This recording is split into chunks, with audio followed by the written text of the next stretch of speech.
Welcome to Tales of History and Imagination. Eccentric Tales from History by Simone Whitlow.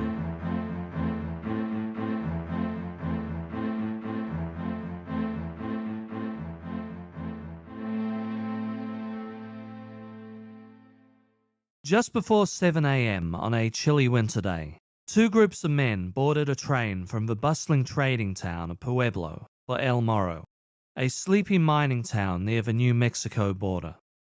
These men, both on urgent business, were all traveling for the same reason. Theirs was a small world where everyone at least knew of one another, but neither side had apparently met before. Both knew what the other was planning, but apparently did their best to ignore the other's presence there. Soon they would be on opposite sides in a war and would know each other only too well. For now, though, the men took their seats in the carriage, and, one presumes, concentrated on the task ahead. That train, well, one very like it anyway, was what this business was all about, and we'll come back round to this scene. But first, I needs must make a quick digression. From El Morro, we briefly detour to a prison cell in Kommunarka, Russia, 17th September 1938. An academic named Nikolai Kondratiev has been sentenced to death on the explicit orders of Stalin himself. In 1930, he'd fallen afoul of the authorities, who jailed him for 8 years for his economic apostasy. While imprisoned, he wrote 5 books on his theories. By day's end, Stalin will have him executed by firing squad. His dangerous idea that had so offended Uncle Joe, well, in a nutshell, Kondratiev believed capitalist economies, besides their smaller, approximately 6-year-long boom-bust waves, had longer, much bigger waves rolling along in the background. Every 40 to 60 years, an economy in recession from the previous long wave would innovate by combining existing technologies in new and exciting ways. This technological innovation would create a new boom, and with it, new ways of living, of working, and of even thinking about the world. Often the start is a bit shaky, followed by a decades-long trend of huge economic growth. Somewhere around halfway in, a jarring turning point occurs. From there on, we enter a decades-long collapse, which is often chaotic in nature. Ideas stagnate, hindered by the people who made a killing from the earlier innovations, now deciding to play it safe with their own money. Principally by putting money into the finance sector, where it is far less productive. In a Kondratiev wave, this eventually leads to another big crash. Now my view, not Kondratiev's, but these decline periods often see the most insane behavior from these desperate entrepreneurs. Now this is followed by another burst of innovation which creates a boom, and new ways of living, working, and thinking about the world. This concept riled up Stalin, who only liked economic theories that don't claim capitalism will mutate into new models. His world theory needed an endpoint, where capitalism could no longer adapt, where the workers of the world would finally cast off their chains and take the means of production off the rich. The idea Nikolai Kondratiev died for received mixed reviews by economists. A number of well-regarded economists took it up, but a greater number discarded it. One problem? You can broadly define these eras, but start and end dates can differ by several years depending on the theorist. It all seems a little fuzzy, a little unscientific. Kondratiev waves are too sketchy for most. Looking backwards, though, Kondratiev waves can occasionally be useful when trying to place a tale in its historical context. Though in all fairness to Mr. Kondratiev, it does not explain why 2 tycoons came down with a case of brainworms in the late 19th century. But anyway, for context, under most Kondratiev models, the first big wave kicks off in Britain sometime between 1774 and 1790. The steam engine changed the world, but the factory was the star of the era. Innovations in the steam engine allowed engines to be used to power a factory full of machines by one long drive shaft. Several decades earlier, the first commercial steam engines drove pumps in coal mines, keeping the mines safe from flooding. This was not just a repurposing of that old technology. A great deal of innovation had gone into these engines. Steam-powered factories led to cheaper production of goods, and more importantly, the development of tool-making machinery, which itself drove further innovations. Now, this all made use of other earlier innovations, such as Abraham Darby's coking process, which made for reliable production of iron an affordable alternative to brass. Iron goods could be churned out all day, so long as you had machine operators and someone to keep the furnace topped up with coal. And of course, canals appeared across the land to transport goods. This also changed the way we travelled and how we thought of distance between towns. It changed the way we lived, too. Large industrial cities arose, while agricultural centres withered away. One innovation vastly changed how we lived our lives and how we saw the world. Now, in a break from the typical Industrial Revolution models, which put their second wave decades later, the second Kondratiev wave kicked off around 1850. Its most valuable technology was being seriously developed in the 1820s, but didn't take center stage until the middle of the century. And what was this innovation? Well, someone took a steam engine and made it drive an iron horse along iron rails. The locomotive would go on to change the world. Now, we're really only interested in the history of trains in the USA today, so I'll quickly mention the first train in the USA was named Tom Thumb back in 1827. Tom Thumb had an underwhelming start. It raced against a horse and lost. But the locomotive age did leave the station proper in 1850. Well, at least it did first along the northern and the east coast cities. Throughout the 1850s, several competing railroad barons laid 30,000 miles of track in the region. It was a messy, chaotic affair, with many companies using their own track gauges. But adding this critical infrastructure kicked off an industrial revolution in the USA. Factories proliferated. As the century rolled on, Americans were told to go west to find their fortunes. There was huge opportunity in the supposedly uninhabited expanse that Presidents Thomas Jefferson bought from the French in 1803, and James Polk either bought off the English or mostly seized from Mexico in the mid-1840s.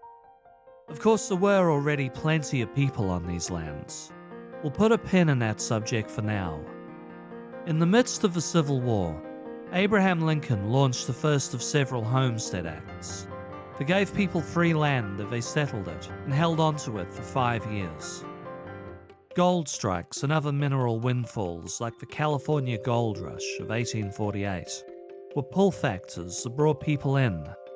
Sometimes folk arrived due to push factors, like the thousands of Mennonites who fled Russian persecution in Russia and Ukraine in the late 1870s to the plains of Kansas. They brought a wheat seed with them, Turkey Red, which grew so successfully, Kansas was soon producing a fifth of all American wheat. And in places like Wyoming, cattle barons made a killing, radically changing how Americans ate. But those killings, well, they're another tale we'll put a pin in for now. The railroads boomed post-Civil War and played a major role in settling people out west. Well, at least until it didn't. Rail eventually connected the east and west coasts of America. Although, a side note, the first attempt to do so, the Union Pacific Railroad, was disastrous. Starting in 1862, the Union Pacific laid track in places that were inaccessible in winter. They conspicuously wasted a lot of money and chose awful places for railroad towns along the way. Most of their picks became ghost towns within a couple of years of incorporating. Now, bringing us back to the Kondratiev wave, 1873 was the turning point of the second wave, and the Union Pacific played a huge role. The Union Pacific Railroad was caught paying off politicians. The scandal crashed the railroad, which took down a bank, and the collapse of that one bank wiped out 40 more banks in turn. 5,000 businesses went broke in the wake of the Union Pacific crash. $250 million in 1873 was wiped out almost overnight, leading to the stock market closing down for 10 days in a row. Unemployment spiked at 14%. The Panic of 1873, as it came to be known, was to that date the biggest economic downturn in American history. Now the ghost of the Union Pacific was resurrected by the diabolical figure of railroad baron Jay Gould. Waiting in the wings for his chance, he bought them out for a bargain basement price. Now I'd like to think the panic was a lesson to the other railway barons on the importance of building railway towns that were worth a damn, in places where people wanted to live, and of not getting involved in questionable behaviour. Now we're working our way towards the latter at least. Of the former, I should mention, the railways were not just providers of infrastructure, they were one of the nation's biggest groups of land developers. They bought land very cheaply, and before the 1870s land was just given to them in 10-mile square blocks. They built towns as they went, selling on properties for huge profits, which finally brings us back to the men on the train to El Morro, Colorado. One party was a surveyor named Ray Morley, and A.A. Robinson, the chief engineer for the Atchison, Topeka, and Santa Fe Railroad. The other, the Denver and Rio Grande Railroad's J.A. McMurtry and the work crew.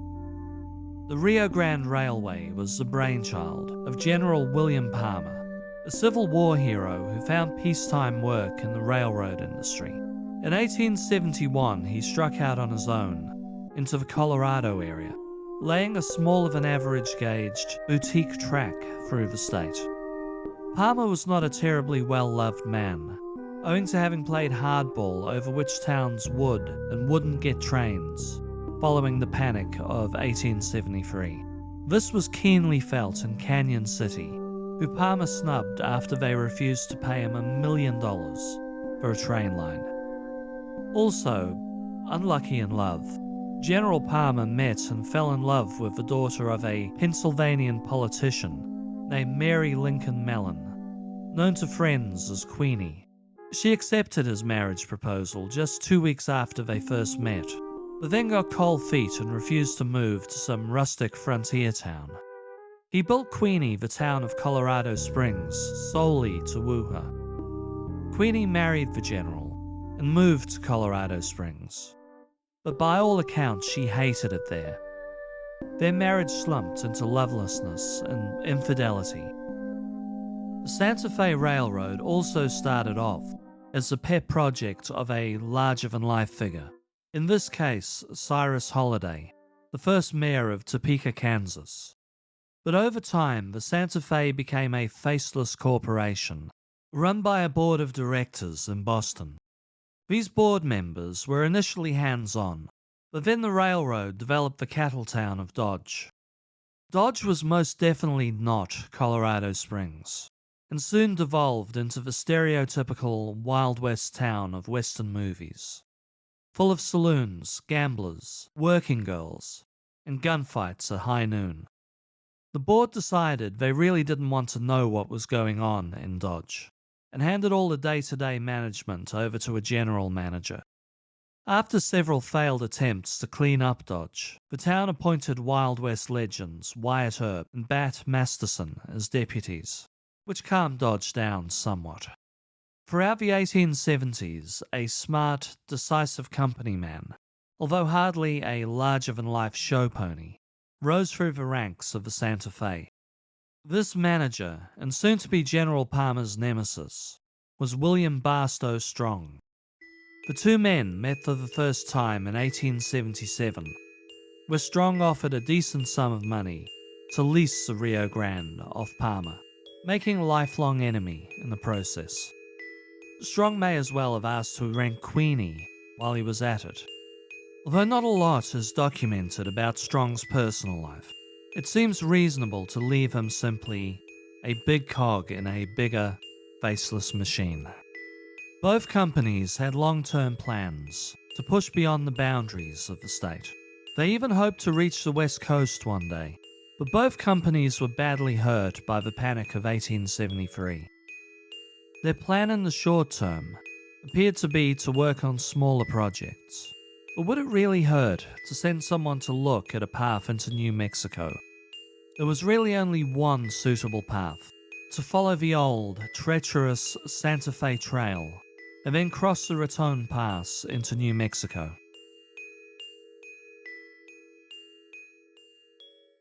In the early 1870s, General Palmer had sent an employee named William Bell out and about with a camera, including out to the Raton Pass.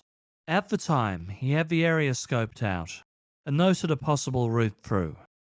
In 1877, William Barstow Strong sent out Ray Morley, disguised as a Mexican shepherd, to survey the pass. Morley did his best to stay incognito, although he got caught by the owner of the pass, a man named Uncle Dick Wooten.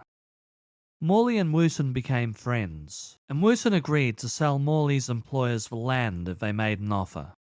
Word got out that Strong was preparing to make for the pass. Palmer reacted by preparing to send McMurtry out, and neither faction could really afford to take this project on, but both felt they could not afford to miss out on the opportunity to the other. So it was they piled onto a train to El Morro on a cold, snowy February morning. The train pulled up at El Morro in the dark, and the parties disembarked. McMurtry looked to Morley, and judged the Santa Fe had no work crew, so figured he was free to get a good night's sleep at a hotel. Little did he know A.A. Robinson had already put together a crew from Trinidad, Colorado, another town which had an axe to grind over General Palmer's business practices. Morley, Robinson, and the Trinidad crew took a carriage full of tools up to Uncle Dick Wooten's house. It was after 10 p.m. when they arrived, but Uncle Dick welcomed his friends in. Wooten was allegedly offered $50,000 for the pass, but bargained himself down to $25 a month for groceries, until he, then his wife, and then finally his daughter passed on, and lifetime passes for the family, giving them unlimited travel on Santa Fe trains. Uncle Dick really didn't need the money. Now this stipend would increase over the years. It was up to $75 a month when his daughter passed on in 1930. Uncle Dick unearthed the first sod of ground at 2 a.m., 27 February 1878, and the crew got to work laying track in all the key places. In the morning, a furious McMurtry discovered that they had been beaten to the punch. He wired the general, who told him to keep the crew there for now. Palmer had McMurtry searching round for another overlooked southwestern pass, all to no avail. It was then that another opportunity arose, and things went truly off the rails. If you had ambitions to build a railroad track from Colorado out to the west coast, you could head southwest to the Raton Pass, or you could go west through an area called the California Gulch. This direction made a lot of sense in the 1860s. Gold was found in Pueblo in 1859, causing a stampede of 10,000 prospectors to the area. In the following decade, $2.5 million, around $100 million today, was extracted from the surrounding area. That area got picked clean of gold within a few years, and most of the prospectors left. A few hardy souls did stay on, with a new plan. Some believed large deposits of silver were out there. Unlike gold, silver usually lurks in dull grey veins below ground, never by itself, but alloyed to base metals like lead. First you need to dig it out, then have someone examine the specimen for silver content, and then send that alloy to a smelter to extract the silver from the rest of that junk. In spite of silver being far more common than gold, it was also far more labor intensive to work. Silver had fallen out of favor in past decades. The USA had a silver standard from the 1780s, based around the Spanish silver dollar, but it became neglected in the 1860s. Silver was then demonetized during the Panic of 1873. In 1878, with money people looking for more ways to invest their cash in finance. And remember, we're now on the downward slope of the Kondratiev wave. This is what people do. The silver standard made a comeback via the Bland-Allison Act of February 1878. This was the perfect time for a couple of dirt-poor prospectors to roll up to the general store in Leadville, Colorado. Legend has it these men were looking for provisions and tools, and in lieu of actual money, promised the proprietor a third of whatever they found with those tools. The proprietor, one Horace Tabor, not only took this offer, but threw in a bottle of whiskey as well. Story goes, these two prospectors drank as they walked into the wild, and when they became fall-down drunk, they, fell down drunk, and slept where they lay. The next morning, figuring this was as good a spot as any to start, they dug a hole, and a few feet down, struck the biggest ever silver reserve the USA had found. They honored their promise to Horace, who invested his windfall in other sites, soon becoming one of America's richest men. The discovery kicked off a silver rush, which saw the former ghost town's population balloon enough for politicians to debate moving the state capital to Leadville. In the future, Mayor Tabor would even build an impressive opera house in Leadville. This was great news for General Palmer. Not only could he make a killing transporting all their alloy to the smelters, he knew there would be a rush of people relocating to Leadville. He stood to make a killing if he could extend his lines from Canyon City out into the mining town. They would have to build through a narrow pass, through the high cliffs of the Royal Gorge, but the company plotted this out in 1872. The gorge gets so narrow at times, only one track is possible, and like the Raton Pass, it is the only way through, but the effort would be well worth it. He presumed Strong would be caught up in the Raton Pass for some time, but all the same, he quietly gave the orders to prepare for the California Gulch. The spy versus spy activity kicked off again. Both sides sent encrypted telegraphs to their backers and did their best to intercept the other's messages. On April 19th, Santa Fe chief engineer A.A. Robinson noticed J.A. McMurtry and his crew formerly skulking round El Morro since they lost the pass, were nowhere to be seen. He soon discovered they were packing up and waiting for a train to Canyon City via Pueblo. William Barstow Strong ordered Robinson to do the same, but Palmer's men refused to let them buy a ticket. Strong contacted Ray Morley, who was then out of town on other business, to get to Canyon City as soon as he could. Morley booked a private train to Pueblo, waiting for Palmer's men stationed at the telegraph office to go out for lunch first. He got his train to Pueblo, where unbeknownst to his enemy, he had a horse stabled. Some time back, he'd bought a stallion named King William very cheaply from an English expatriate living in Colorado Springs. Morley galloped into the dark towards Canyon City. In the meantime, McMurtry and his gang were on the train, first to Pueblo, and then after a changeover, on to Canyon City. On the way, he discovered Morley was headed their way, and resolved this time not to rest. As soon as the men reached Canyon City, they made for the Royal Gorge, only to find Morley had beaten them to it again. He'd arrived on horseback and then rushed out to hire a work crew. As with the people of Trinidad, all he had to do was mention General Palmer's name, and volunteers lined up to stick it to the general. Morley's crew had a half-hour head start, but at this point there was enough room in the gorge to lay two tracks near one another. This time McMurtry ordered his crew to start laying tracks alongside the Santa Fe. For now, the two sides slogged along, less than a gunshot distant from one another. The Royal Gorge War began in the law courts. General Palmer filed an injunction, claiming he'd laid claim to the Royal Gorge in 1872. Strong's lawyers were prepared, and countered that Palmer had never filed a proposed route with the Land Office. So the claims really should go to them, having broken ground first. In the interim, the judge ordered the Rio Grande to stop work immediately. J.A. McMurtry ignored the order and was arrested. His arrest led to a fistfight between the Santa Fe and Rio Grande crews. Tensions escalated, with Palmer's crew cutting Strong's telegraph lines, vice versa. The management took to buying the opponent's workers off them for exorbitant salaries. This all made for an awkward work atmosphere by day, as the two crews continued to build alongside one another. By night, the two camps posted armed guards.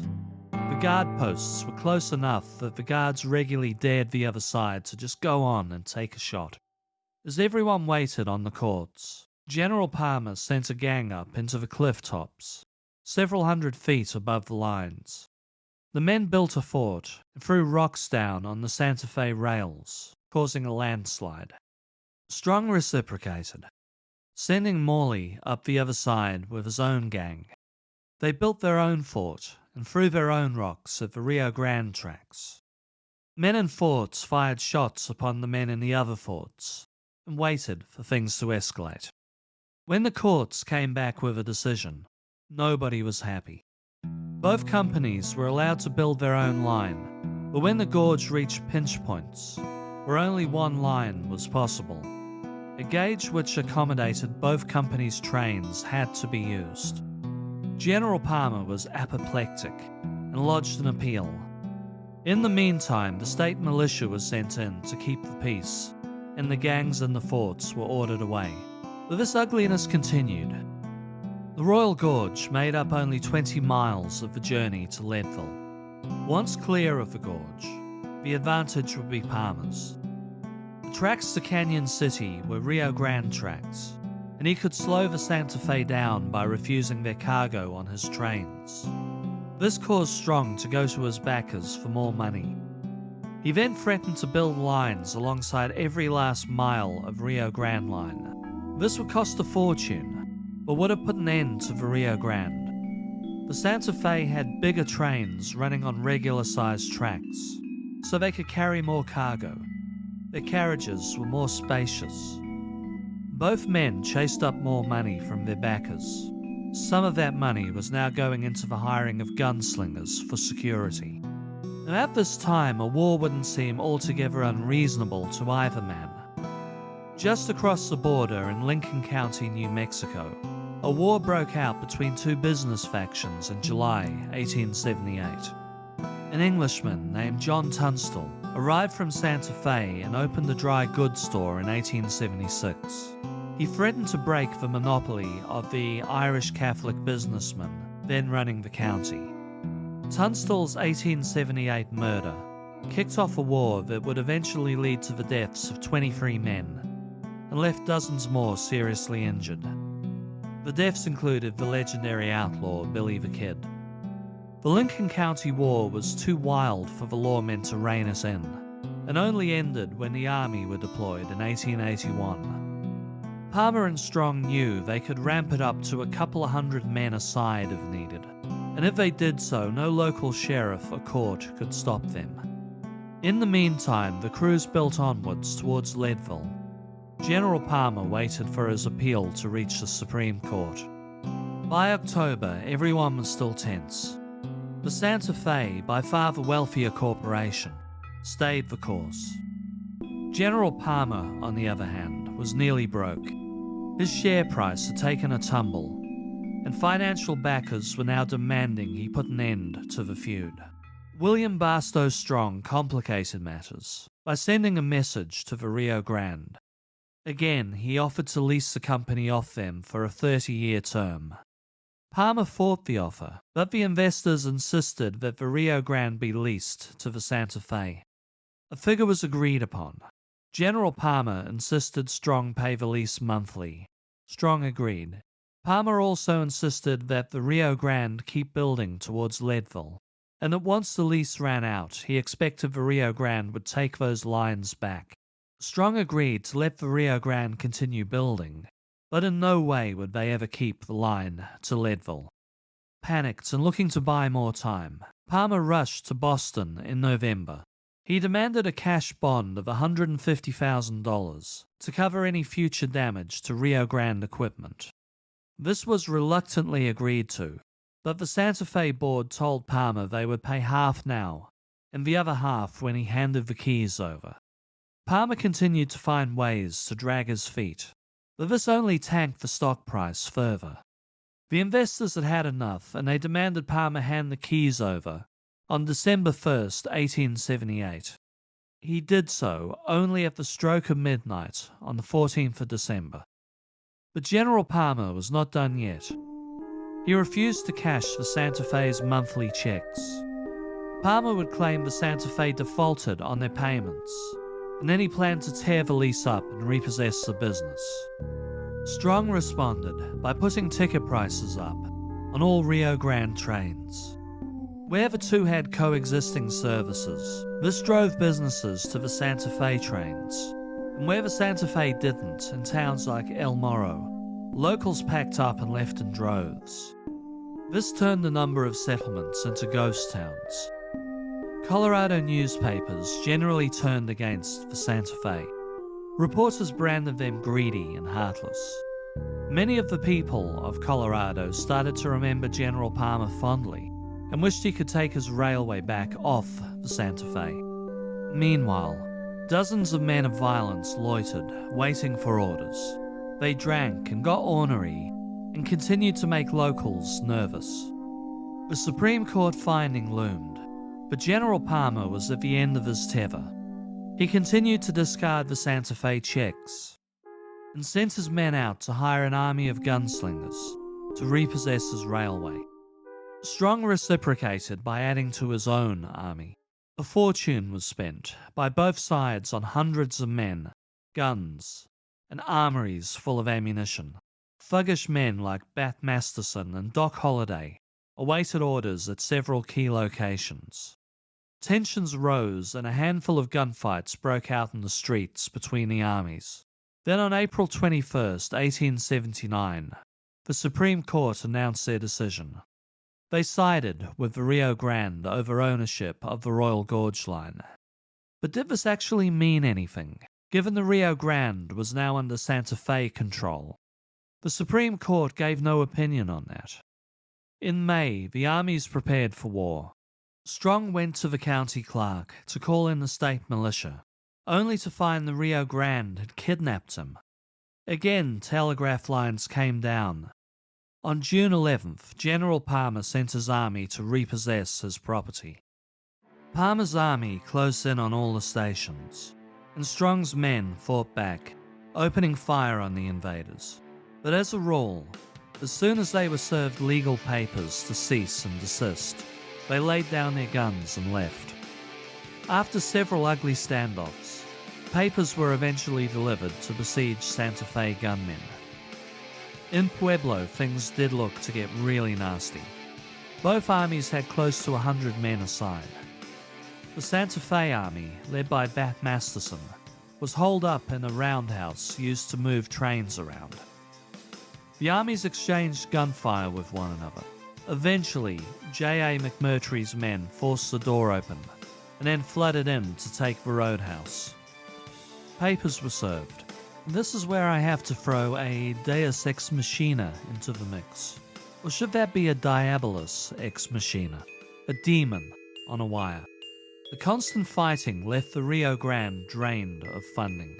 William Barstow Strong still had a lease on their property, and would eventually send in his own people to repossess them back again. Not a lot of business was going on for the Rio Grande, when the stations were packed out with armed men looking for a fight. To preempt Strong, Palmer put the Rio Grande into receivership. He had a friend lined up to be the receiver, but the courts insisted they should have their own receiver, someone who would refuse to be Palmer's puppet. General William Palmer had finally managed to tank his own railway. The Santa Fe looked on as the diabolical figure of Jay Gould swooped in to pick over the carcass. Jay Gould was the king of the American railway. In a world full of larger-than-life figures, Gould was quiet and unassuming, even whispered in conversation. But due to his terrifying ruthlessness, an extremely formidable figure. He'd been watching the proceedings and decided the best tactic was to buy out the Rio Grande shares once they hit rock bottom. With a controlling stake, he called Palmer and Strong to his office to lay down the law. The robber baron's terms were as follows. Both companies were to cease litigation immediately. The Santa Fe would hand all the Rio Grande's tracks and equipment back to them. If they didn't, Gould would reach into his considerably deeper pockets and build his own lines alongside Santa Fe lines. He would then run those rails as cheaply as was needed to put the Santa Fe out of business. The Rio Grande would get the line through the Royal Gorge, but have to pay the Santa Fe $1.4 million for their trouble. From here on in, the Rio Grande would only build north of Pueblo, the Santa Fe south of Pueblo. Neither tycoon had a choice but to accept Gould's terms of surrender. Now as a coder, somewhere in Leadville, in amongst the hired thugs awaiting orders, is a young man with a singular skill set. He'd come to Leadville with high hopes of finding silver, but ended up doing little more than moving a lot of dirt around. When the tycoon sent men out to find gunslingers, he happily volunteered. As a skilled sharpshooter, what we'd now call a sniper. I've got a few Wild West tales to share over the following year, maybe year and a half. The next chapter will be much later in the year, but this man will intersect with all of them. As a gun for hire, he'll murder dozens of men before he faces his moment of truth. But we've got a lot of ground to cover before we even get to his tale.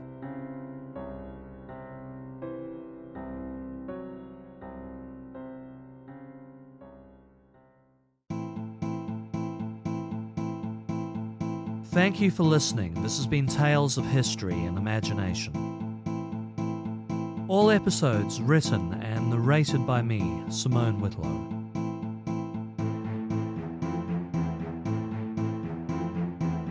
All music, yours truly. Visit the show at historyandimagination.com. You can follow me on social media, links in the show notes, and get access to exclusive bonus content via my Patreon, also in the notes. If you enjoyed the show, please leave a like on your podcatcher of choice and share the episode, as word of mouth is the best way to help shows like this grow. See you back in 2 weeks' time for more tales of history and imagination.